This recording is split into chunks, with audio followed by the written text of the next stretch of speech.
મિત્રો, રેશમા નામની એક મહિલા હતી. તેની ઉંમર 38 વર્ષની આસપાસ હતી.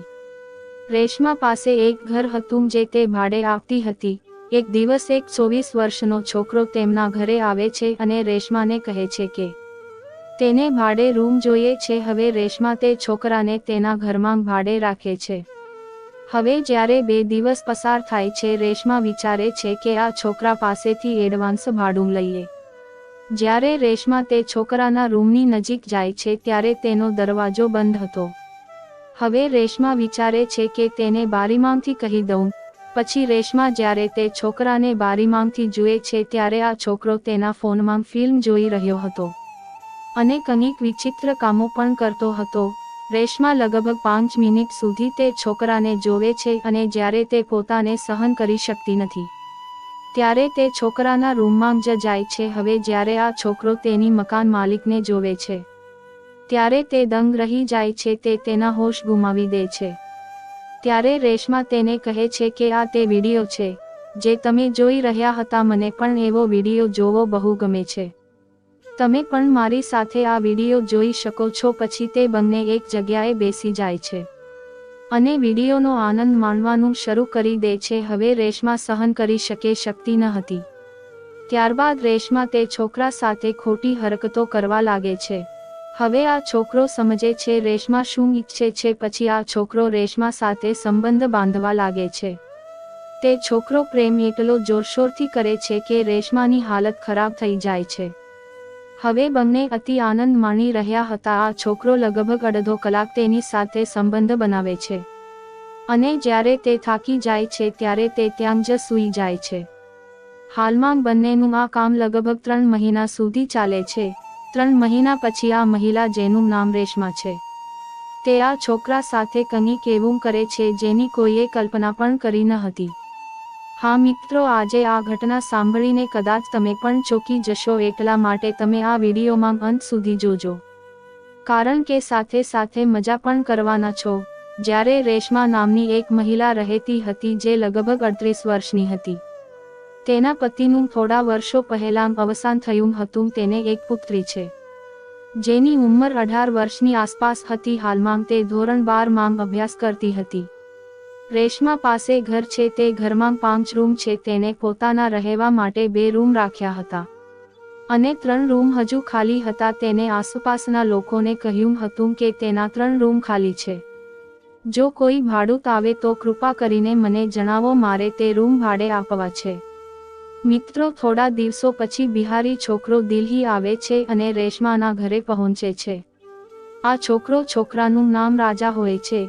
તેની ઉંમર 24 થી 25 વર્ષની આસપાસ છે. આ છોકરો એક મજબૂત યુવાન છોકરો હતો. તે આવીને રેશમાને કહે છે કે મારે તમારા ઘરે ભાડે રૂમ જોઈએ છે. હું નજીકની કંપનીમાં કામ કરું છું. પછી રેશમાએ છોકરાને ભાડે રાખે છે. રાજા અગાઉથી તેને ભાડું ચૂકવે છે. હવે આ છોકરો રેશમાના ઘરે સારી રીતે રહેવા લાગ્યો. મિત્રો, એક દિવસ રેશમાને તાત્કાલિક પૈસાની જરૂર હતી. તે અહીં અને ત્યાં ફોન કરે છે પરંતુ ક્યાંયથી પૈસાની વ્યવસ્થા કરવામાં અસમર્થ રહે છે. હવે રેશમા વિચારવા લાગી, આ છોકરા પાસેથી થોડા રૂપિયા એડવાન્સ લઈ લો. મિત્રો, આ છોકરાનો રૂમ પહેલા માળે હોય છે. વે શું થશે એમ વિચારીને રેશમા તે છોકરાના રૂમની નજીક જાય છે. તે છોકરાના રૂમની નજીક પહોંચે છે તો તેને અચાનક છોકરાના રૂમમાંથી આવતા કેટલાક વિચિત્ર અવાજો સંભળાય છે. તે વિચારવા લાગે છે કે આ વિચિત્ર અવાજ છે શું. જ્યારે રેશમા તે છોકરાના રૂમની બારીમાંથી જુએ છે તો આ છોકરો તેના ફોન પર ફિલ્મ જોઈ રહ્યો હતો અને તે રમી રહ્યો હતો. હવે જ્યારે રેશમા તેને જુએ છે તો તે સતબદ્ધ થઈ જાય છે. રેશમા લગભગ 5 મિનિટ સુધી આ અવસ્થામાં છોકરાને જોતી રહી. પછી જ્યારે તે પોતાની જાતને સહન કરી શકી નહીં ત્યારે તે તરત જ આ છોકરાના રૂમમાં જાય છે. જ્યારે રાજા તેની મકાન માલિકને રૂમની અંદર જુએ છે ત્યારે તે શરમથી લાલ થઈ જાય છે. પણ રેશમા આવીને તેની પાસે બેસે છે અને તેને કહે છે કે તમે જે વિડીયો જોઈ રહ્યા હતા આ વિડીયો તમે મારી સાથે પણ જોઈ શકો છો. મને પણ આવા વિડીયો જોવા બહુ ગમે છે. પછી બંને એક જગ્યાએ બેસીને તે વિડીયોની મજા લેવા લાગે છે. તે વિડીયો જોઈને રેશમા ખૂબ જ ઉત્સાહિત થઈ જાય છે. જ્યારે તે પોતાની જાતને રોકી શકતી નથી ત્યારે તે એ છોકરા સાથે અશ્લીલ હરકતો કરવા લાગે છે. રાજા સમજે છે કે રેશમા શું ઈચ્છે છે, પછી રાજા પણ તેની છેડતી કરવા લાગે છે. પછી બંને હવે સાથે સંબંધ બાંધવા માંડે છે. તે સંબંધ એટલી જોરશોરથી બનાવે છે કે રેશમાની હાલત ખરાબ થઈ જાય છે. રેશમાને પણ બહુ મજા આવતી હતી, આથી તે પણ રાજાને પૂરેપૂરો સાથ આપતી હતી. મિત્રો, હવે જ્યારે પણ રેશમાને તક મળતી ત્યારે તે આ છોકરાના રૂમમાં જતી અને તેની સાથે શારીરિક સંબંધ બાંધતી. હવે એક દિવસ રેશમા તેની દીકરી સાથે રાત્રે સૂતી હતી.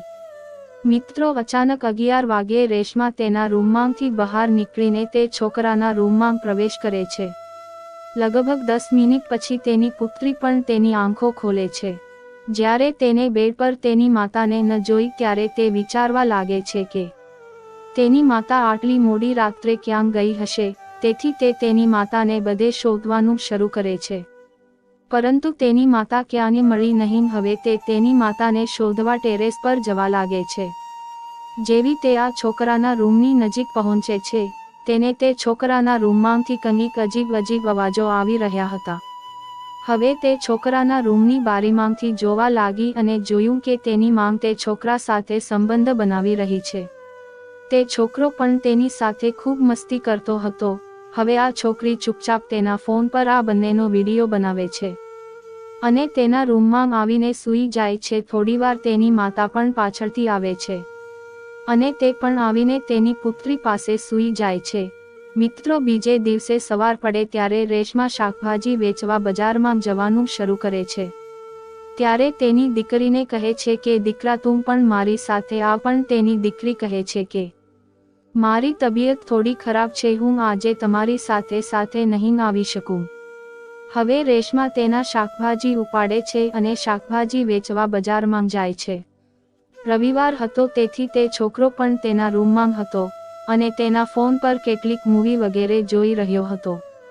મિત્રો, સવારના 11 વાગ્યા ત્યારે રેશમાની દીકરી તરત જ તે છોકરાના રૂમમાં પ્રવેશે છે અને તેની પાસે જઈને બેસે છે. છોકરો તેને કહે છે, શું વાત છે? તને કંઈ જોઈતું હોય તો મને જણાવ. ત્યારે રેશમાની દીકરી તેને કહે છે કે મારે તને એક વાત પૂછવી છે. છોકરો કહે છે, હા પૂછો. રેશમાની દીકરી તેને પૂછે છે કે કાલે રાત્રે તમે મારી માં સાથે શું કરતા હતા? હવે જ્યારે તે છોકરો આ સાંભળે છે ત્યારે તે તો સતબદ્ધ થઈ જાય છે. તે તેના હોશ ગુમાવે છે. ત્યારે રેશમાની દીકરી તેના ફોન પર બંનેનો વિડીયો બતાવે છે અને કહે છે કે જ્યારે તમે આ કામ કરતા હતા ત્યારે મેં તમારા બંનેનો વિડીયો બનાવ્યો હતો. હવે રાજા હાથ જોડીને તે છોકરીની સામે ઊભો રહે છે અને કહે છે કે મેં આ બધું મારી મરજીથી નથી કર્યું, તારી માતાની ઈચ્છા પણ હતી. હવે આ છોકરી છોકરાને કહે છે કે તું મારી માંગ સાથે જે કરી શકે છે તે મારી સાથે પણ કરી શકે છે. હવે જ્યારે છોકરો તેની પાસેથી આ સાંભળે છે ત્યારે તે ના પાડી શકતો તો નથી અને કહે છે કે તો ઠીક છે. પછી થોડા સમય પછી છોકરો આ છોકરી સાથે સંબંધ બાંધવા લાગે છે. છોકરીને પણ ઘણું સારું લાગતું હતું. તે પણ તેને ખૂબ જ સારી રીતે સપોર્ટ કરતી હતી. લગભગ 1 કલાક સુધી એકબીજા સાથે આ કરી પછી છોકરી તેના રૂમમાં આવે છે. મિત્રો, રેશમાની દીકરીને જ્યારે પણ તક મળી ત્યારે તે આ છોકરા સાથે તકનો લાભ ઉઠાવતી. હવે આ રીતે 15 દિવસ પસાર થાય છે. એક દિવસ રાત્રે 11 વાગ્યાની આસપાસ રેશમા તેની પુત્રી સાથે સૂતી હતી. અચાનક તેની પુત્રીની આંખ ખુલે છે અને તે તેના રૂમમાંથી બહાર નીકળી જાય છે. તે બહાર આવે છે અને આ છોકરાના રૂમમાં પ્રવેશ કરે છે. થોડીવાર પછી રેશમા પણ આંખો ખોલે છે. દીકરીને તેની નજીક ન મળતા તે પણ ચિંતિત થઈ જાય છે અને તેને અહીં ત્યાં શોધવા લાગે છે. પછી જેવી તે પહેલા છોકરાના રૂમની નજીક પહોંચી તો પહેલા છોકરાના રૂમમાંથી કંઈક વિચિત્ર અવાજ આવી રહ્યો હતો.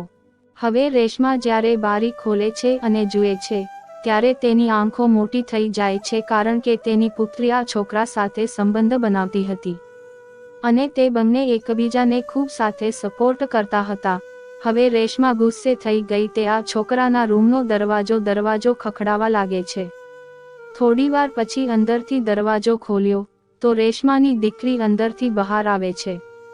હવે રેશમા એ છોકરાને ગાળો આપવા લાગી, તેને વિવિધ પ્રકારની વાતો કહેવાનું શરૂ કર્યું. ત્યારે તેની પુત્રી તેની માતાને પૂછે છે કે તમે તેને શા માટે ઠપકો આપો છો? તમે પણ તેની સાથે ખોટું કામ તો કરો છો, મેં તમને કશું કહ્યું નથી. પછી તે વિડીયો તેની માતાને બતાવવાનું શરૂ કરે છે અને કહે છે, જોવો તમે આ છોકરા સાથે કરતા હતા ને. હવે જ્યારે રેશમાએ તે વિડીયો જોયો તો તે દંગ રહી ગઈ. તે તેના હોશ ગુમાવે છે, તે કંઈ બોલતી નથી અને ચૂપચાપ ઊભી રહે છે અને કહે છે કે ઠીક છે, મેં પણ કર્યું છે, તે પણ કર્યું છે, હવે તો આ છોકરા સાથે આમ જ કામ કરતા રહીશ. હવે તેની પુત્રી પણ સંમત થાય છે અને તે કહે છે કે ઠીક છે. હવે આ છોકરો પણ સંમત થાય છે કારણ કે તેને મજા આવતી હતી.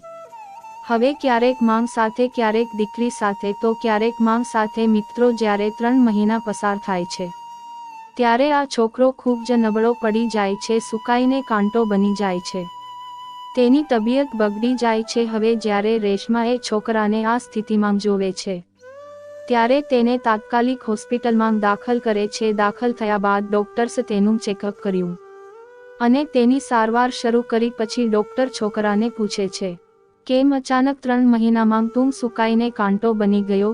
તો તે છોકરાએ ડોક્ટરને કંઈ કહેતો નથી, પરંતુ જ્યારે ડોક્ટર તેની પાવરનો ઉપયોગ કરે છે ત્યારે છોકરો ભાંગી પડે છે અને ડોક્ટરને આખી વાત કહે છે કે આ માંગ દીકરી બંને મારી સાથે લગભગ 3-4 મહિનાથી સંબંધ બનાવે છે. આ લોકોએ મારી તો હાલત ખરાબ કરી દીધી છે. હું જવાનો પ્રયત્ન કરતો પણ તેની પાસે મારો વિડીયો છે. કહે છે કે જો તમે અહીંથી જવાનો પ્રયાસ કર્યો તો અમે તારો વિડીયો વાયરલ કરશું, તને જેલમાં મોકલીશું. તેથી જ હું ડરી જતી અને ડરી જતો અને તેઓએ જે કહે તે સ્વીકારી લેતો.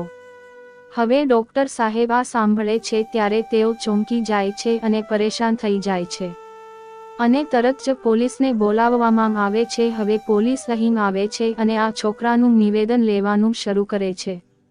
હવે છોકરો પોલીસને કહે છે કે તમે તેમની ધરપકડ કરી છે, પરંતુ હું નથી ઈચ્છતો કે તમે તેમને સજા કરો.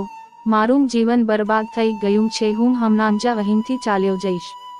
હું ઈચ્છું છું કે તમે તેને છોડી દો. હવે પોલીસ રેશમાને કહે છે કે જાવ અને આ છોકરાને પણ જવા દે.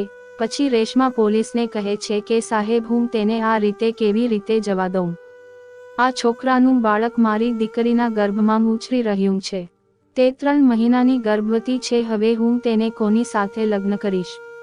હું તેને ક્યાં લઈ જઈશ? હું ઈચ્છું છું કે આ છોકરો મારી દીકરી સાથે લગ્ન કરે. હવે હું પણ એમના જીવનમાંથી દૂર ચાલી જઈશ. મારી જમીન મિલકત છે તે આ બધું આ છોકરાના નામે થઈ જશે. પોલીસ સમજે છે અને કહે છે કે ઠીક છે. પછી આ છોકરાએ રેશમાની દીકરી સાથે લગ્ન કર્યા. હવે બંને પોતાનું જીવન જીવવા લાગે છે. મિત્રો, આ વાર્તા બનાવવાનો હેતુ કોઈને દુઃખ પહોંચાડવાનો નથી, પરંતુ તમને જાગૃત અને સજાગ કરવાનો છે. મિત્રો, ફરી મળીશું એક નવા વિડીયોમાં. ત્યાં સુધી આવજો. ધન્યવાદ. Thank you.